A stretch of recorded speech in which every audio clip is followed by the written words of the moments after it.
চট্টগ্রামেও বাড়ছে সংক্রমণ। নতুন করে একজনের শরীরে হামের উপস্থিতি শনাক্ত হয়েছে। গত ২৪ ঘন্টায় ভর্তি হওয়া ২১ জন রোগীর সবাই নগরীর বাসিন্দা। এ পর্যন্ত মোট ৮০ জন রোগী ভর্তি হয়েছে, যার মধ্যে ২৪ জন সুস্থ হয়ে বাড়ি ফিরেছেন।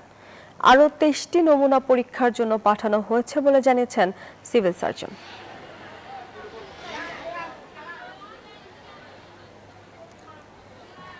চট্টগ্রামেও বাড়ছে হাম আক্রান্ত রোগীর সংখ্যা। এ নিয়ে আরো খবর জানাতে চট্টগ্রাম হাসপাতাল থেকে যুক্ত হচ্ছেন সহকর্মী আকরাম হোসেন। আকরাম, আমাদেরকে জানাবেন যে চট্টগ্রামে হামের আজকের পরিস্থিতি কেমন দেখতে পাচ্ছেন?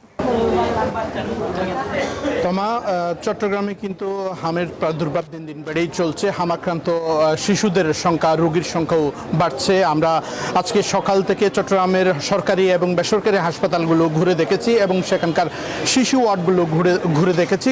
যে সেখানে যেটি দেখতে পেয়েছি, আসলে আমরা যদি চট্টগ্রাম মেডিকেল কলেজ হাসপাতালে শিশু ওয়ার্ডের কথা বলি, সেখানে কিন্তু তিল ধারণের ঠাঁই নেই। কারণ পুরো চট্টগ্রাম বিভাগের হামের উপসর্গ নিয়ে যেই রোগীরা আছে তারা সবাই কিন্তু যাদের হাসপাতালে ভর্তি করার পরামর্শ দিচ্ছে চিকিৎসকরা, তাদেরকে কিন্তু চট্টগ্রাম মেডিকেল কলেজ হাসপাতালের শিশু ওয়ার্ডে ভর্তি করানো হয়েছে। এমনকি মেজেতেও অনেক শিশুরা থেকে কিন্তু চিকিৎসা নিচ্ছেন, কারণ এখানে সিটের স্বল্পতার কারণে কিন্তু রোগীর জায়গা দেওয়া সুযোগ নেই।